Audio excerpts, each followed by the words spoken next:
Hello and good evening सभी student को। आप सभी का हमारे ईटी एकेडमी और कंचन आईएएस के प्लेटफॉर्म पे स्वागत है। तो आइए स्टार्ट करते हैं आज के करंट अफेयर्स को। तो पहली न्यूज़ जो है ये जो न्यूज़ मैं आपको लगाती हूँ, यहाँ पे इस पेपर कटिंग को लगाने का एकमात्र उद्देश्य ये रहता है ताकि आपको पता चले कि न्यूज़ जो है वो हम कहाँ से लेके आ रहे हैं। जैसे कि कल मैंने आपको एक इंडियन एक्सप्रेस का न्यूज़ बताया था और एक जनसत्ता का बताया था। कोई एक पेपर से आपको नहीं पढ़ाया जा रहा है, डिफरेंट सोर्स का यूज़ करके आपको करंट अफेयर्स यहाँ पे उपलब्ध कराया जा रहा है। तो ये देखिए द हिंदू की न्यूज़ है। ये क्या है ना, आईएनएस जटायु के बारे में है कि नेवी जो है उसने कमीशंस किया है आईएनएस जटायु को। ठीक है, तो इसके बारे में हम देखते हैं इंफॉर्मेशन को। तो आइए तो देखिएगा, ठीक है, कि जो नेवल डिटैचमेंट मिनिकॉय को अपग्रेडेड रूप दिया गया है। किसके रूप में? आईएनएस जटायु के रूप में। मतलब इसको रुकिए और समझिए, मतलब ये जो आईएनएस जटायु है ना, ये अपग्रेडेशन है किसका? तो नेवल डिटैचमेंट का। ठीक है, जो कि कहाँ अवस्थित था? मिनिकॉय में अवस्थित था। यहाँ तक समझने में कोई दिक्कत नहीं होनी चाहिए। अब देखिए आगे देखते हैं इसको हम। नौसेना अधिकारी जो प्रभारी है लक्षद्वीप की परिचालन कमान के अधीन संचालित होगी। ये किसके अधीन संचालित होगी? आईएनएस जटायु। तो ये संचालित होगी नौसेना अधिकारी के अंतर्गत। ठीक है, मतलब ये जो है क्या करेंगे? आईएनएस जटायु को संचालित करेंगे, जो कि नेवल डिटैचमेंट जो कि मिनिकॉय में था उसका अपग्रेड है क्या? तो आईएनएस जटायु। उम्मीद है कि यहाँ तक कोई दिक्कत नहीं हुई होगी। आइए आगे चलते हैं। अगर आप नेवल डिटैचमेंट के बारे में देखोगे, जो कि कहाँ अवस्थित था? जो कि मिनिकॉय में था, जिसका अपग्रेड होकर आईएनएस जटायु हो गया है। तो इसके बारे में देखिएगा, ये प्रशासनिक, रसद और चिकित्सा सुविधाएं मौजूद थी। किसमें? नेवल डिटैचमेंट में। लेकिन इसे जो है नौसेना बेस के तौर पे अपग्रेड किया जाएगा और हवाई क्षेत्र, आवास आदि जैसी अतिरिक्त बुनियादी सुविधाएं क्या होगी? तो प्राप्त होगी। किससे? आईएनएस जटायु से। ठीक है, देखिए बहुत इंपॉर्टेंट है ये प्रीलिम्स के लिए भी इंपॉर्टेंट है और आपको पेपर 2 में भी इसको करना है। पेपर 2 या पेपर 1 में है साइंस टेक, तो उसमें भी आपको देखना है इसके बारे में, तो इंपॉर्टेंट हो जाता है।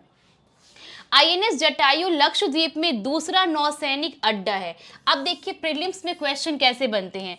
प्रीलिम्स में क्वेश्चन आपसे क्या पूछ देंगे स्टेटमेंट के तौर पे कि निम्न में से कौन सा कथन सत्य है। ठीक है, और दे देगा स्टेटमेंट आपको क्या कि आईएनएस जटायु जो है, पहला स्टेटमेंट दे दिया कि आईएनएस जटायु लक्षद्वीप में दूसरा नौसैनिक अड्डा है।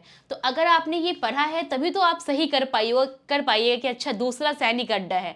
तो पहला सैनिक अड्डा कौन सा है? तो कवारती में आईएनएस द्वीप रक्षक की मौजूदगी है। मतलब कि आप देखो लक्षद्वीप में 2 सैनिक अड्डे हैं। ठीक है, एक लक्षद्वीप के कैपिटल में है, ठीक है, कवारती में, जिसका नाम क्या है?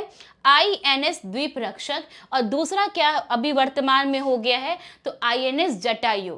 तो उम्मीद है कि आपको यहाँ तक समझ में आया होगा। आइए आगे देखते हैं। आज मैंने लास्ट में क्वेश्चंस भी लगाए हैं ताकि आप लोग जो है क्वेश्चन का आंसर देख के मुझे ये प्रूव कर दे कि हाँ आपको क्लास क्या आई है, समझ में आया है। इसका महत्व क्या है आईएनएस जटायु का? तो इस बेस की वजह से क्या होगा ना, जो नौसेना की परिचालन पहुंच है उसमें विस्तार, पश्चिमी अरब सागर में समुद्री डकैती रोधी और मादक द्रव्य रोधी अभियानों को रोकने में मदद मिलेगी। Very important.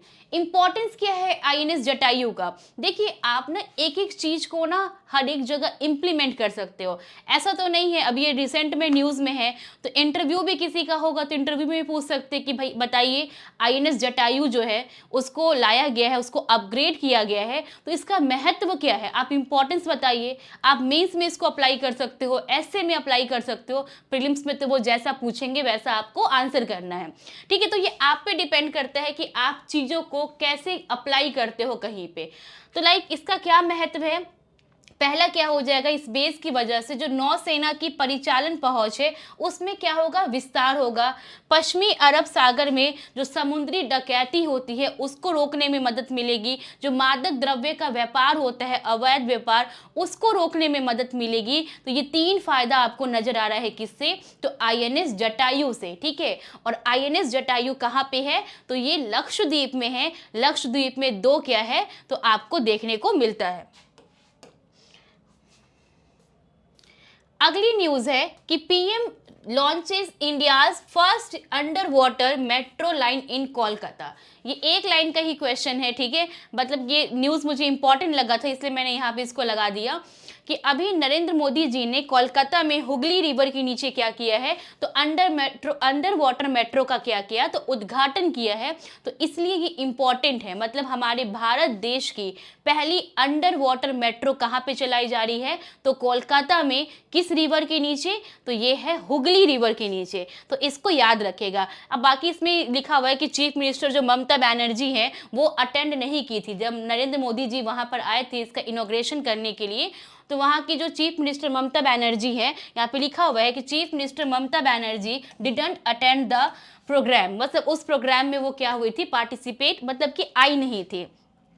ये जो आपको दिख रहा है अंडर वाटर मेट्रो, ये 4.8 किलोमीटर इस्प्लांदे एक मेट्रो स्टेशन है हावड़ा में, वहाँ पे कोलकाता में।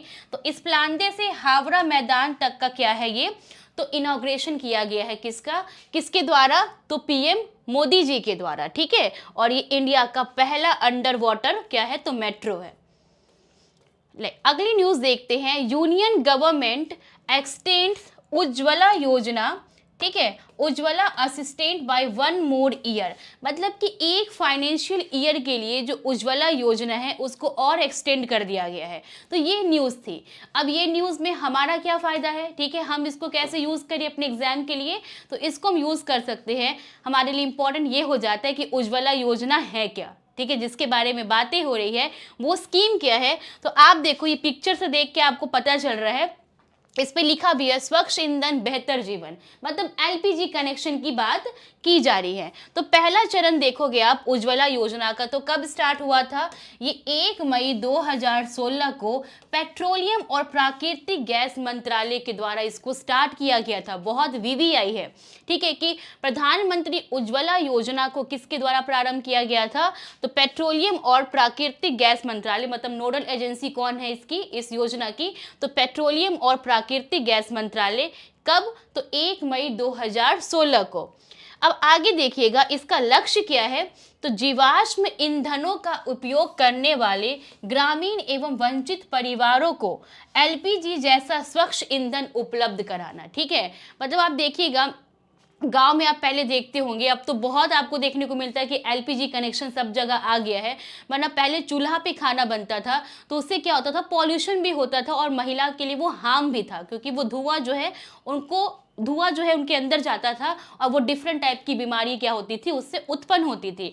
लेकिन प्रधानमंत्री उज्ज्वला योजना के आने से आप देखोगे कि ये जो स्वच्छ ईंधन उनके पास उपलब्ध होने लगा और ये जो बीमारियां थी उनमें भी आपको देखेगा कि कमी देखने को मिलती है। तो ये अचीवमेंट है। जैसे कि इसकी विशेषता देखोगे आप, तो जो बीपीएल परिवार होते हैं ना, बिलो पॉवर्टी लाइन, वो जो परिवार होते हैं उनको प्रत्येक को एलपीजी कनेक्शन के लिए 1600 रुपए की वित्तीय सहायता देती है, कौन, गवर्नमेंट। सिलेंडर रिफिल हेतु कितना देते हैं, 300 रुपए की सब्सिडी दी जाती है, ठीक है। तो ये प्रधानमंत्री उज्ज्वला योजना की क्या है, तो विशेषता है, तो इसको आपको ध्यान में रखना है। जैसे अब आज का प्रश्न क्या है, तो ये उम्मीद है कि आप सारे लोग इस प्रश्न का आंसर करेंगे। मैं इसको और छोटा कर देती हूँ ताकि आप लोग को देखे। देखिए प्रश्न क्या है, बहुत ही खूबसूरत सा प्रश्न है, ठीक है, मतलब एक ही प्रश्न में आपके कल से लेके आज तक के सारे प्रश्न इसमें हो जाने हैं। तो प्रश्न क्या है कि निम्न में से कौन सा कथन सत्य है। पहला क्या है स्टेटमेंट, नाटो का 32वां सदस्य कौन बना है, फिनलैंड बना है। ये क्वेश्चन है आपसे, ठीक है। प्रधानमंत्री उज्ज्वला योजना की शुरुआत उपभोक्ता मंत्रालय द्वारा 1 मई 2016 को किया गया था। तीसरा ऑप्शन है कि आईएनएस द्वीप रक्षक अंडमान व निकोबार में स्थित है। और लास्ट का क्या है, इनमें से कोई नहीं।